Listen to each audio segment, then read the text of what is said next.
Just they get the higher power over naira. Still them talk say make we off mind, but thank God say my ego don't come. So my people make you ladder. Oh, yo yo, my ego don't come. Oh yo yo, my people make we shout. Oh yo yo, my ego don't come. Oh yo yo, my ego don't come, man of the masses. Oh yo yo, my ego don't come. Oh yo yo, my ego diary political. Oh yo yo.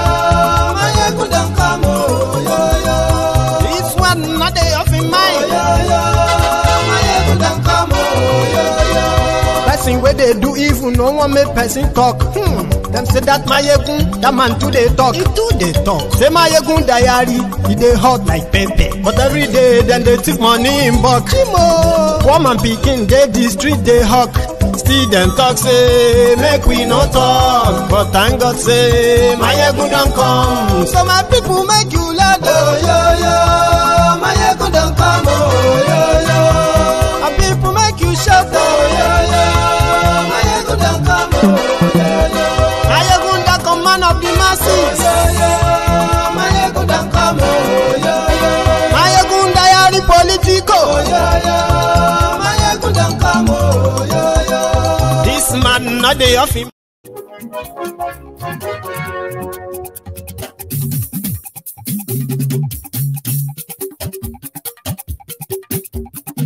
My ego now I'm more. Hello there. Thank you, Latu Aruna.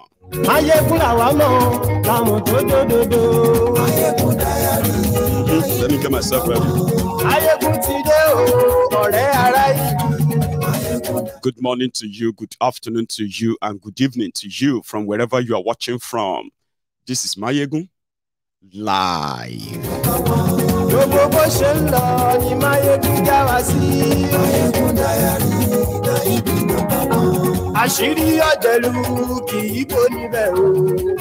Tonight, we want to talk about normalizing abnormalities. And I want to do my best to convince you, not to confuse you, that anything and just anything that you are doing your best, utmost best to normalize means that thing is not normal. Let's get on.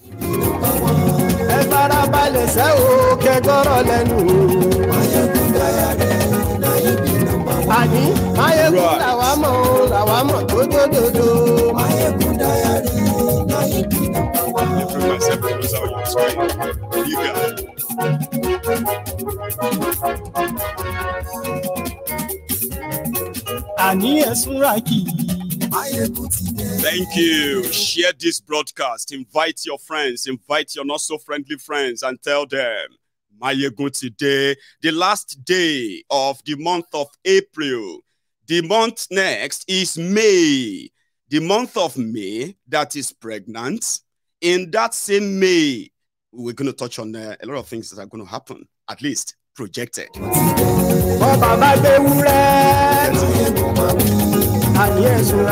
Thank you.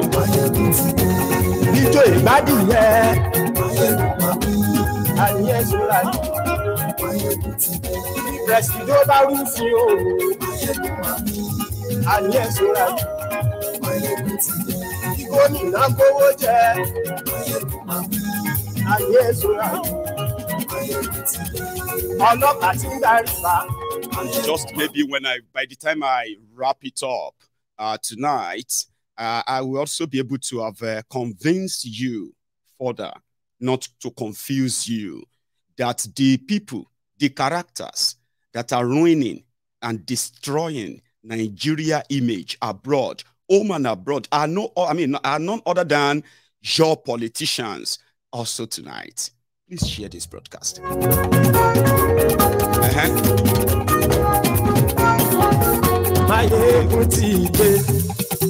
Thank you. So good evening to you, good afternoon to you, and good morning to you from wherever you are watching from. This is Mayegun on today's Sunday sermon.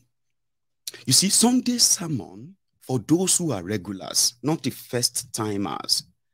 The Sunday sermon on Mayegun's Diary Political is the moment where we call the moment of truth. Well, synonymous with our name, the Temple of Truth. It is also the moment of no holds bar. The moment where kind of, Mayegun will be more blunt, more direct, and it can go from, things can go from 0 to 100 so fast. And it is also the moment you get to question most of the time, why do you actually follow Mayegun? Do you get that? Is it because he's talking more about the people you don't like? Or the things that you also despise, something you think you share in common? Or you are following Mayegun because no matter where the pendulum swings, it would always be as sincere as he can.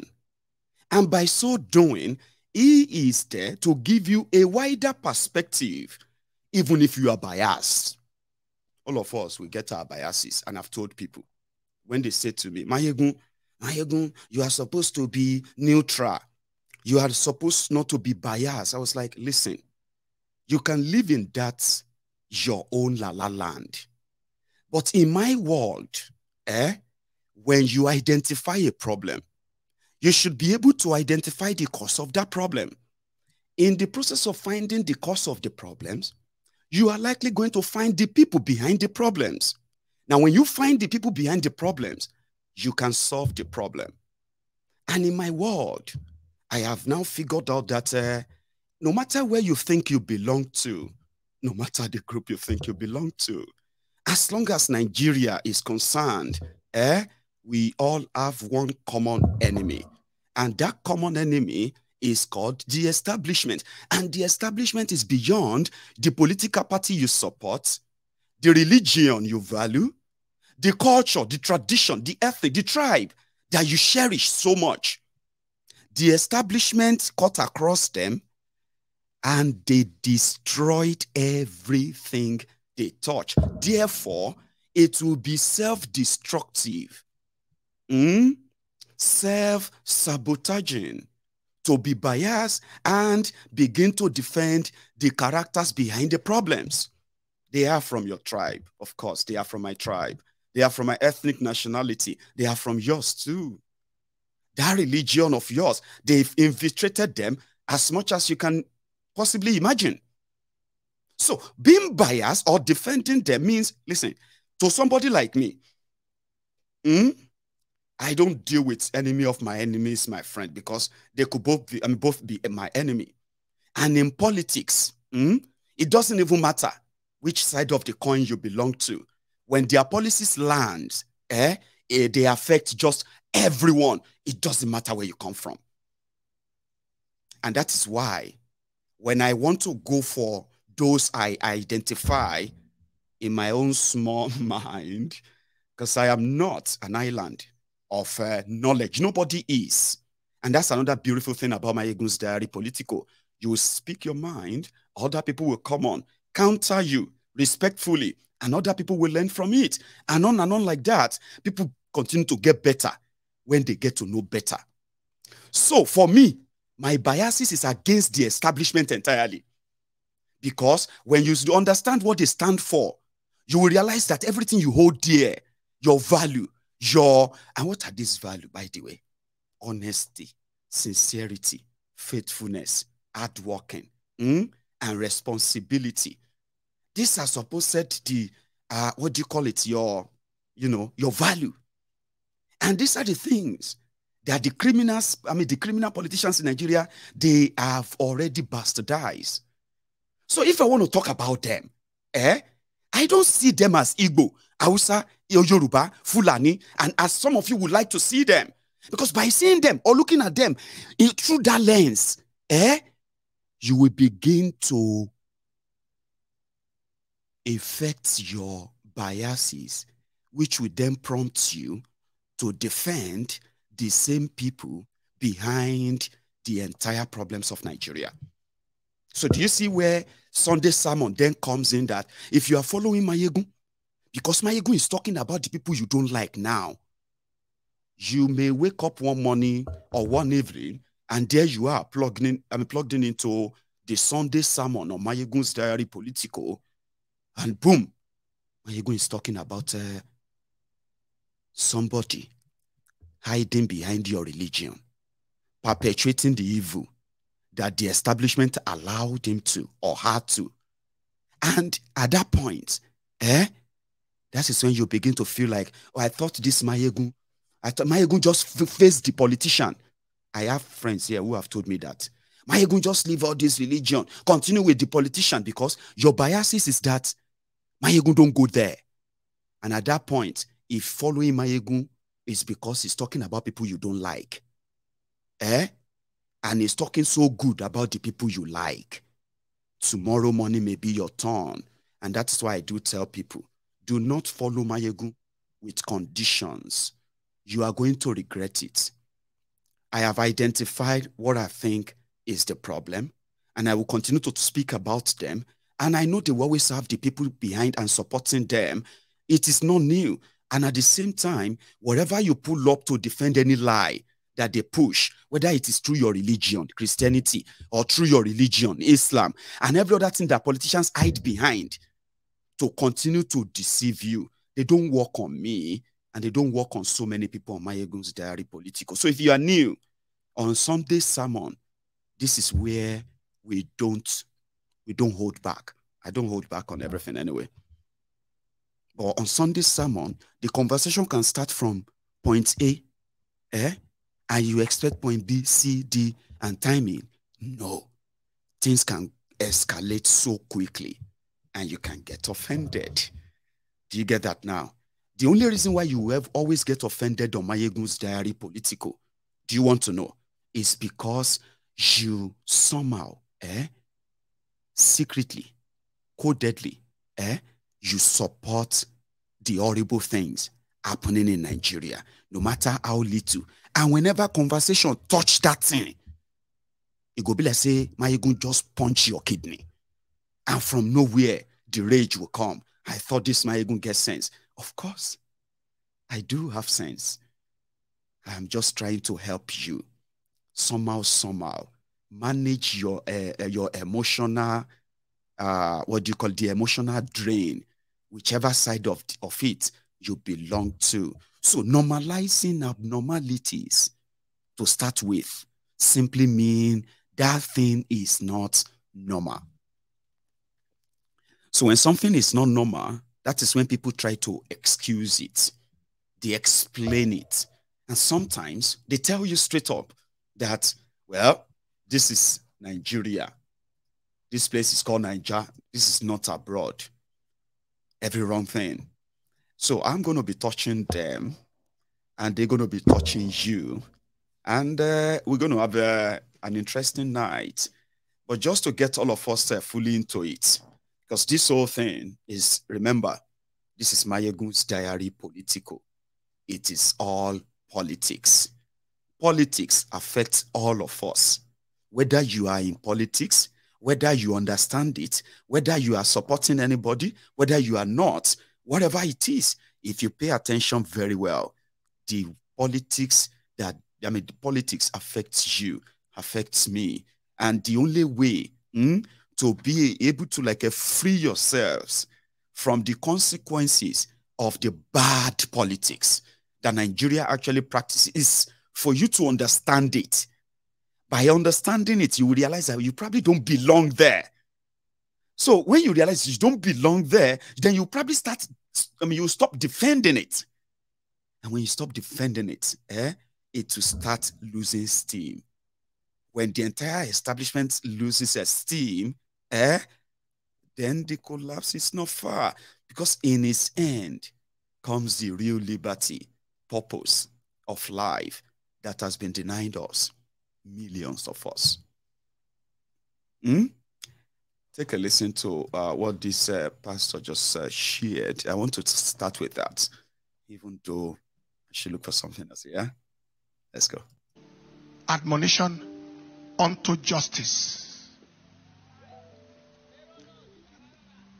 Having prayed for the judiciary, and we are still about to pray for them, I'd like you to look at this admonition unto justice. We just stepped out of a season of a most wonderful, amazing, unbelievable, awe-inspiring electoral season in the history of our nation. We probably have not had its type since the inception of our nation. There have been electoral tribunals set up, and many are seeking for justice, from the state assembly elections all the way to the presidential election. It is my humble prayer for our highly respected and respectable administrators of our justice system, our lordships, who sit in judgment, to receive grace and help from God to do the right thing in this season. But being overwhelmed with the enormity and sensitivity of the task ahead, and the possibility of pressure from different quarters to have their way, what will you do? It may be very challenging at a time like this, but what will you do? What can you do? 1, whatever you can defend at the end of your life before God, the judge of all judges, the Lord of all lords, do it. 2, whatever you will be proud of yourself for at the end of the day, do it. 3, whatever your children and family can be proud of you for at the end of the day, do it. 4, whatever you want your nation and your generation to remember you for, do it. 5, whatever will leave you with zero regrets at the end of your life's journey, do it. 6, whatever you will do again in 50 years' time, if you were to live your life over, do it. 7, whatever you will do if neither fear, finance, nor favor is a consideration, do it. 8, whatever will provoke for you the applause of both God and man, do it. 9, whatever is in the spirit of justice, fairness, and good character, do it. 10, whatever will not haunt your conscience for years to come, do it. 11, whatever does not constitute the miscarriage of justice and the abortion of truth, do it. 12, whatever will increase the confidence of the nation and the world in the impartiality and integrity of the Nigerian judiciary, do it. 13, whatever will increase the respect, regard, dignity, and value of the Nigerian judiciary in the eyes of the nation and the world at large, do it. 14, whatever does not lead to the vindication of evil and the vilification of good, do it. Whatever will not justify evil and crucify good, do it. 15, whatever will constitute a positive and transformative reference and authority for generations to come, do it.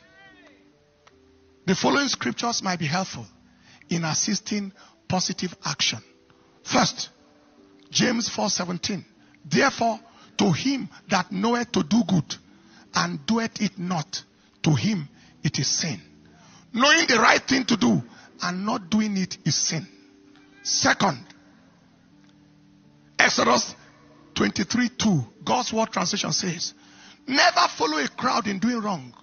When you testify in court, don't side with the majority to pervert justice. The Bible in basic English says, don't be moved to do wrong by the general opinions or give the support of your words to a wrong decision. The meaning is, allow nothing to move you to pervert justice. Third scripture, Isaiah 5:20. Woe unto them that call evil good and good evil, that put darkness for light and light for darkness, that put bitter for sweet and sweet for bitter. Meaning, it is simply a curse to call white black and black white, to infer directly or indirectly that wrong is right and right is wrong. We are called not to do anything extraordinary. We are called just to do the right thing. Just the right thing. The Lord help us all. Amen.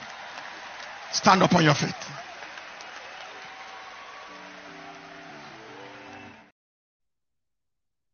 I know how some of you feel about the man himself, but I am more interested in his message just for this purpose.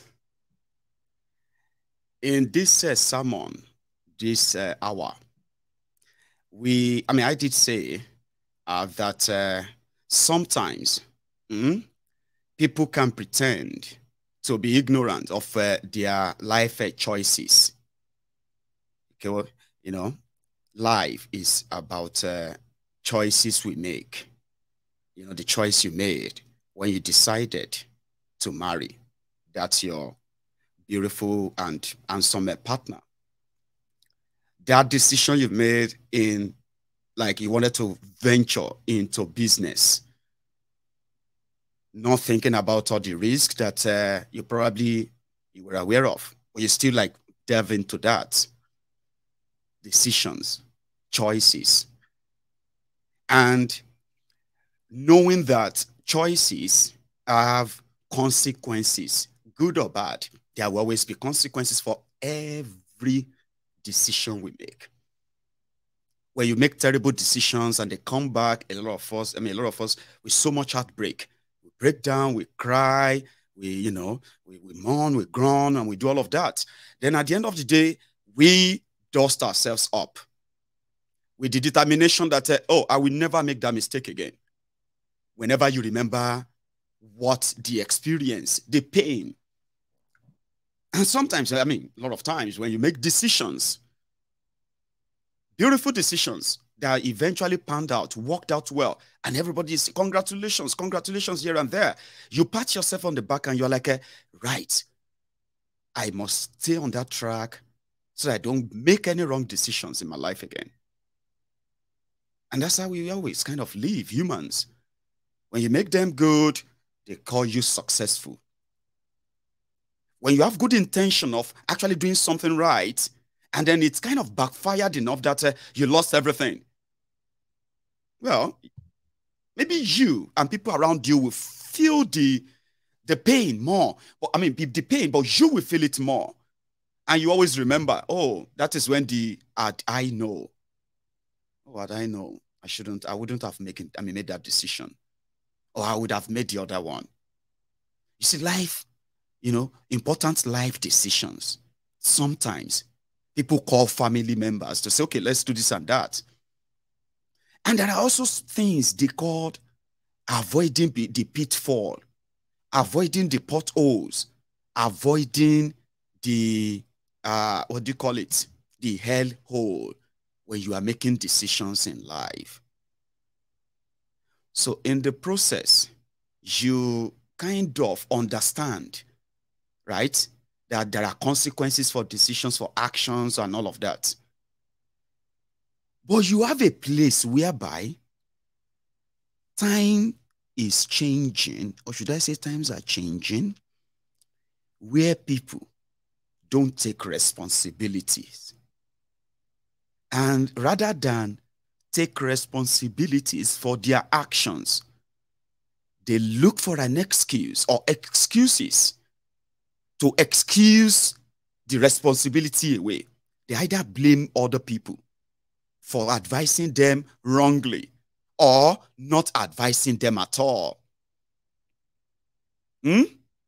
And in most cases where people have nobody to blame, well, there is always something to blame: the devil. Now, a society that doesn't really take responsibility. No, put yourself in this scenario quickly. How many times have you kind of accept responsibilities for the failures you have experienced in life without having to blame it on somebody else? Like, Your parents, they didn't help enough. They could have helped you. Oh, your brother, your siblings, they are rich. They didn't help you enough. If they had helped you, you won't make that decision then. You won't find yourself where you are today. Like, you know, how many of us have found ourselves in that situation, like normally? Then when we get caught in bad situation that we orchestrated ourselves, thinking that we could explain it away, who do we blame? The devil. You want to know where I'm going with this?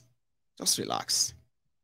I am talking about how we, let me put myself in, how we gradually, systemically, and generationally started normalizing abnormalities, all simply because we don't want to take responsibilities, even though we want things to work out well while we are making wrong decisions. As long as we can blame it away, no responsibility, no motivation to actually change it. Do you get that now? When you don't take responsibility for things, there will be no motivation to changing them. Okay. How many times have you blamed people for things that you could have easily take responsibility for? Or the devil? Bribery in Nigeria is like normal. Say a gunje, give them something. It's a normal thing, Baba. The policemen who are working in a system that continue to impoverish them, right? And at the same time, radicalize them into notorious gang over time. No one will really want to blame the ripple effects of defending bad leadership that is going to kill every institution. And when every institution is dead, then the people who have nothing to rely or run to rely on, or who to run to. When everything is compromised, then you have a banana republic like you have in Nigeria. Taking responsibility. You see how it trickles down. A policeman is on the road with government-issued gun, fully loaded. And he's right there on the side of the road, harassing commuters, extorting commuters, and he's doing so, and to some, he's doing his job. Why is that police officer wearing a jean, carrying a gun, and right there in the middle of the road, and they just killed somebody, and they said they are doing their job? They've normalized it. How? In Nigeria, like I have told you many times, I am speaking from the position of a Nigerian, sure you know. Abi? Officially, where people don't really take responsibility, and where they give power to crooks, criminals, and they want a functional country. Do you understand that? So I'm speaking from that position right now. Nigerians don't hate oppression per se. They just don't like it if they are the victim of oppression. Do you understand? Nigerians don't hate poverty and the root cause of poverty. They just don't like it if they are not the ones doing the spending, the doings. Because even the poor one among them are willing to broke shame you. That's the word of the woke. The woke. They call it broke shaming. They no get money. The politicians that are stealing their money meant for improved education, improved healthcare, improved infrastructure, improved job creation and all of that. The politicians stealing the money. You will see the poor among Nigerians broke shaming another poor Nigerians for speaking up against those oppressors.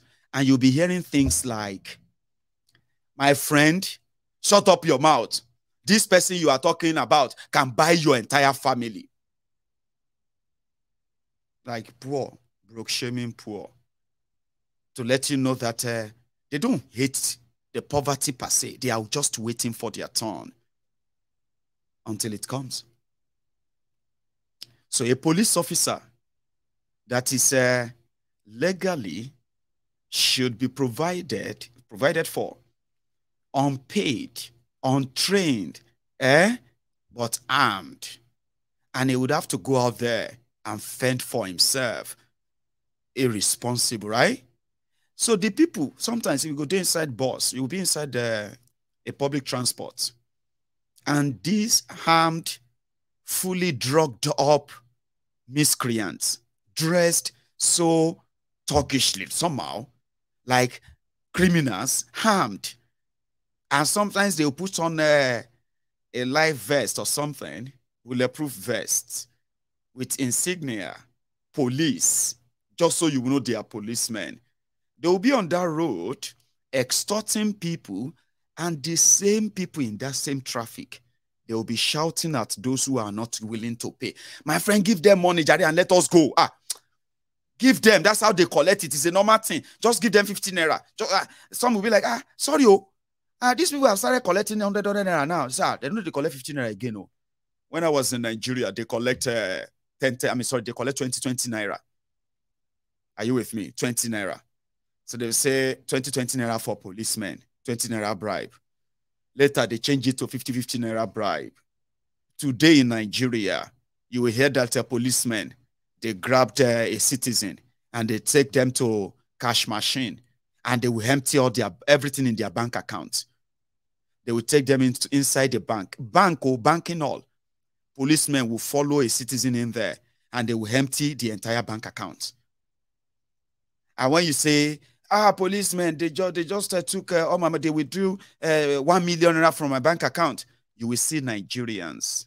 They will come and say, no, a lot of them will condemn it too, because to be sincere. But right in between, you begin to see some that will say, in this Buhari Nigeria, you get 1 million naira for account. How you see the 1 million? The police supposed to even lock you up. They think they are joking. They think they are making fun of it. But that is their own way of normalizing and watering down the criminality that they have decided to accept, since there's nothing they can do about it. Bribery. Yes, sir. They say that that form is 2,500 naira. Why are you asking me for 45,000 naira? I say, well, if you want to go and do it for 2,500, that's fine. Go and pick up the form.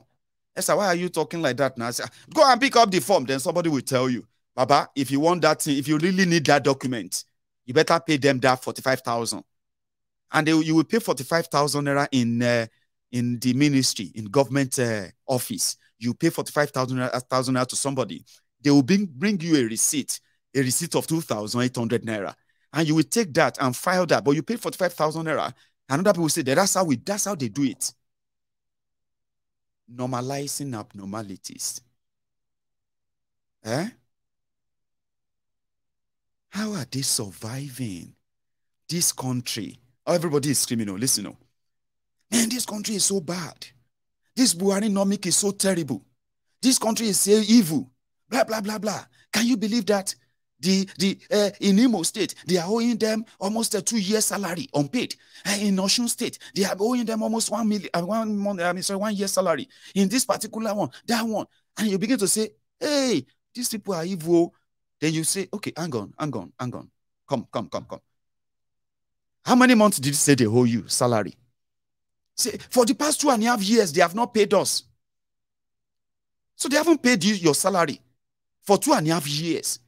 And you are still going to that work. Now, my brother, what for do? What thing we go do now? We just have to go there and... Are you sure you are going there to work? or you are actually doing something that you are calling sustaining yourself by involving in further corruption that is now justified with shebi they no pay them mayegun. Normalizing it. How did you survive? How did you pay your rent? How did you feed? How did you pay the school fees of your children? How did you 2 years unpaid salary? You must be doing something illegal too. Hey, but we can't say anything. Now, what do you want us? I say, let's be honest. This is what I'm saying now. Normalizing that, but maybe when another person come, he will pay us the buck. So somebody will wake up every morning as a governor and as a government, and he knows he is not being held. His own political appointees are not being held. You, the civil servant, you go to work every day, every week. And for first month, second one, third one, fourth one, a whole year, 2 years, something is not right. You normalized it because in between that corrupt system that allows somebody to be able to hold you that much, without raising a wimp or a whimper, means you have found a way in that corrupt system to find a way of accommodating your own corruption. It might be a little way, because if not, the entire state should be on a shutdown, justifiably so. Hey, but even if we shut down, they will sack us. Then you shut the entire place down too. I mean, how do you work when people are not paid? Because corruption saves them from, they say the bigger the corruption, the likely the attention. But the smaller and smaller the corruption, even when you put them together, they are so big and bigger than the bigger corruption. But let's normalize it. What do you want people to do, man? No, I'm actually talking about you normalizing. I'm having I'm dealing with something here. Give me a sec. Right. I think I've done it. So, for example, normalizing another thing is when you know that your criminal leaders don't actually mean anything well. And most of the time, when they do anything, they think they are doing you a favor. And sometimes, should I say, most times, a lot of you are always like in the moon, like, oh my God, they have just done second Niger bridge. You know what I mean? Oh, look at this Oweto. No, Owena something bridge. Oh my God, giant of Africa. Because they are like, oh yeah, you should appreciate us. Look at that. Even the bridge hasn't been completed, but yeah, look at it. It's now a bridge. Almost a bridge. So when you reduce and lower the bar, it doesn't make any sense. To then turn around and be expecting something like, normalizing abnormalities. In Nigeria, there is something called, well, it is actually impunity. Impunity and one other one. When I remember it, I'll tell you.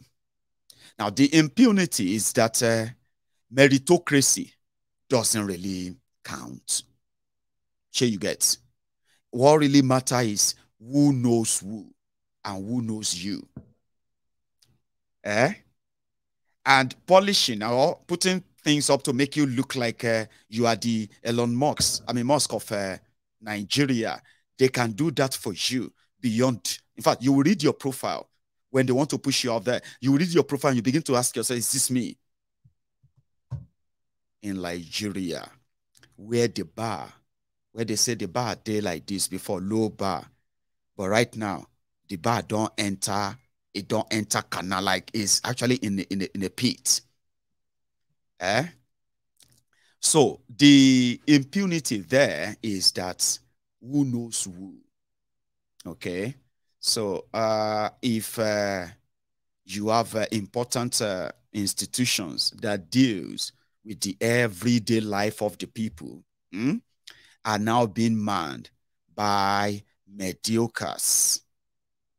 And not just mediocres, so we are talking about people who are begotten their souls, people who have nothing to do with anything like Nigerian national this or that. They have absolute no idea.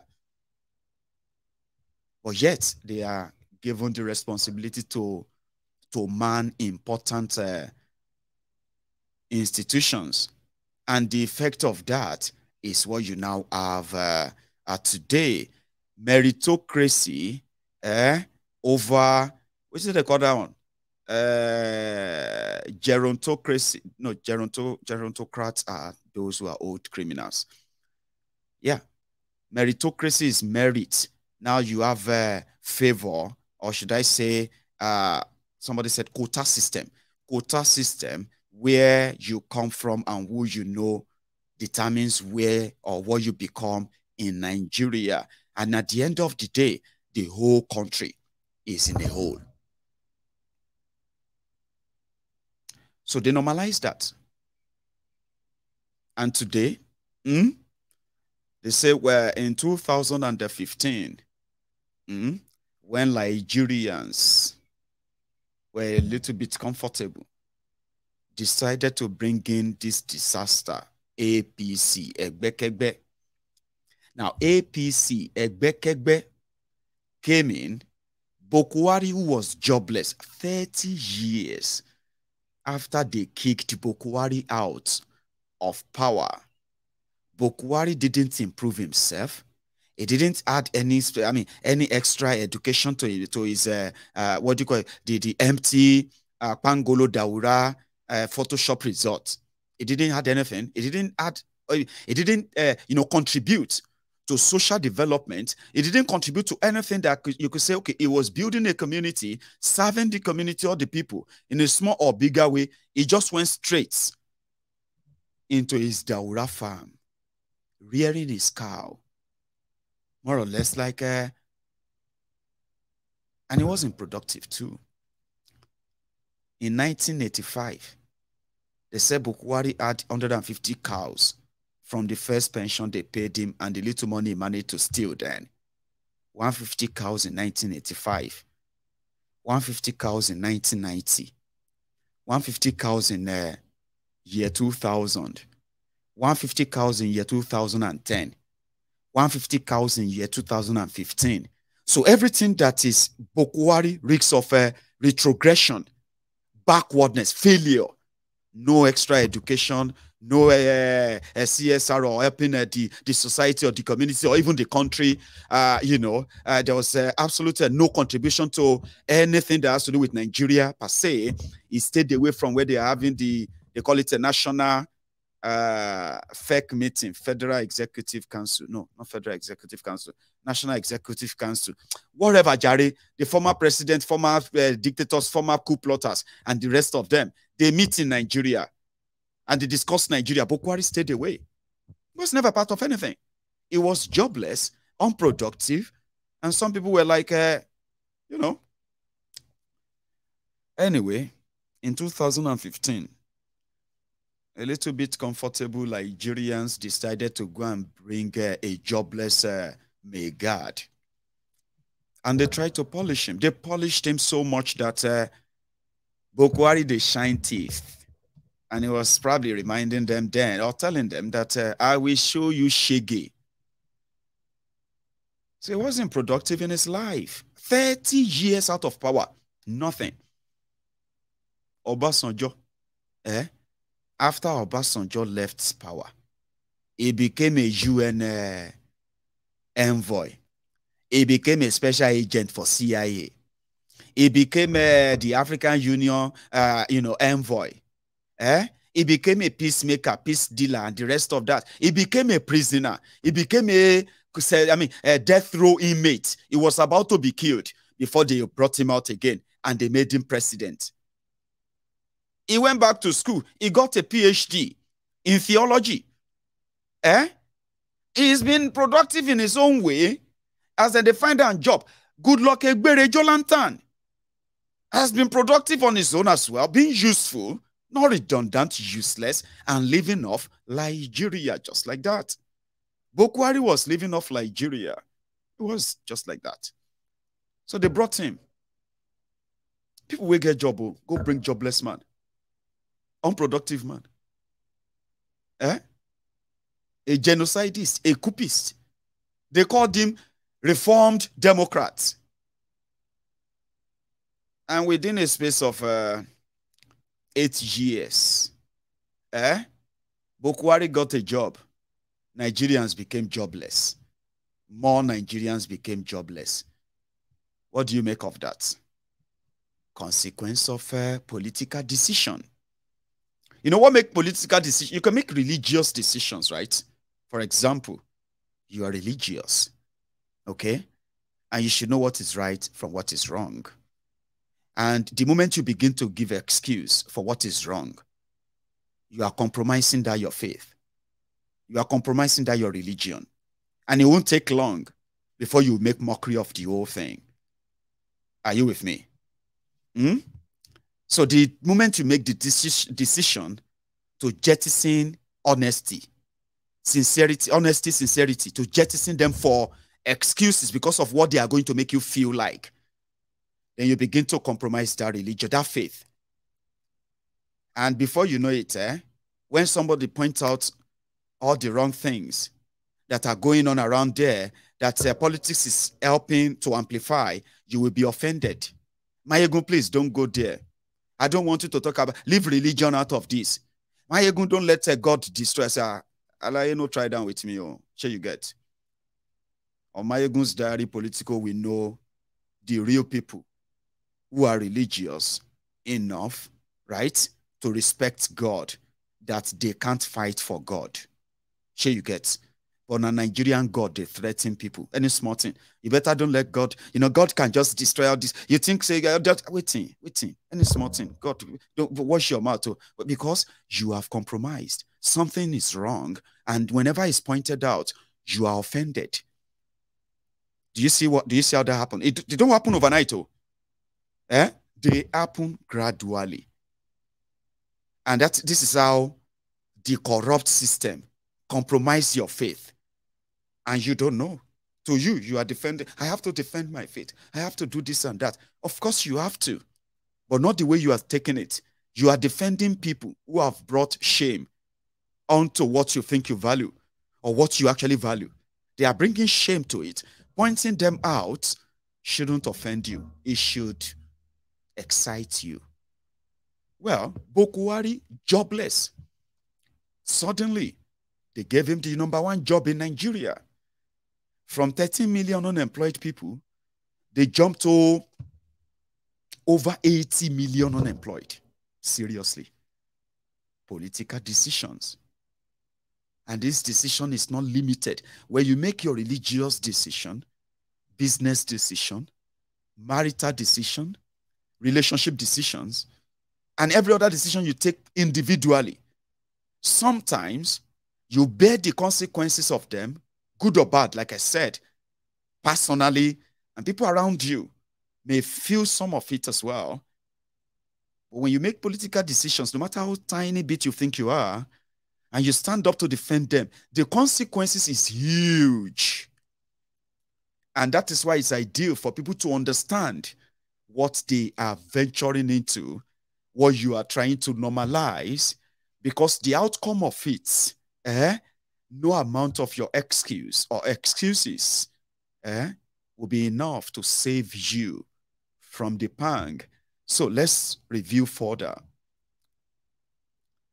Politicians who have tried to make you believe that sometimes if things don't work out, you should blame yourself or look for somebody to blame. They are not stupid. They have one idea that one day, one time, enough of the people are going to understand that sometimes the decision you think you are making or taking to spite other people It's an indirect self-sabotage in this sense. Let's take a look at another one. Rigging.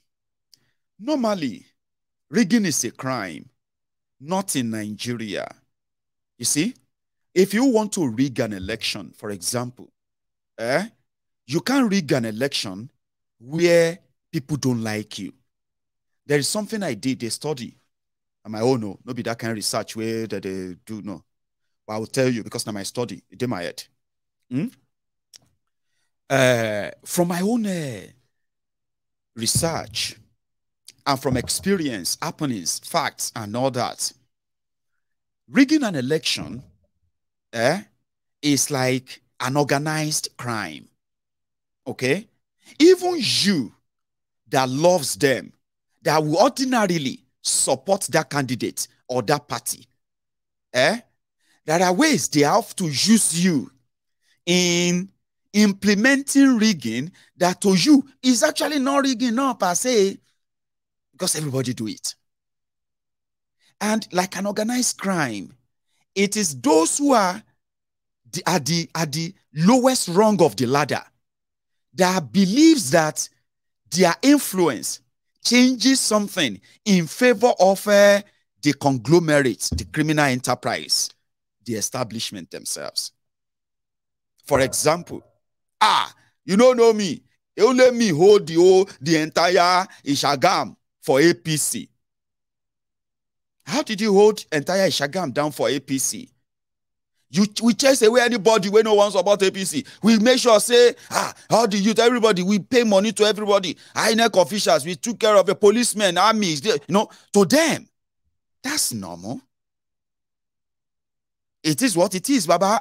Everybody go fight for you, no, Baba.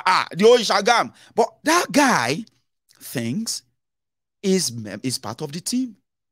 He doesn't feel like he's also sabotaging not just his own life, his own existence, is sabotaging the life of everybody he did all that against. He doesn't see it that way. And you need to let them see it. How does that work? Sabotaging yourself, making yourself think you are part of the whole thing. Therefore, the bigger the role you play, the bigger the reward.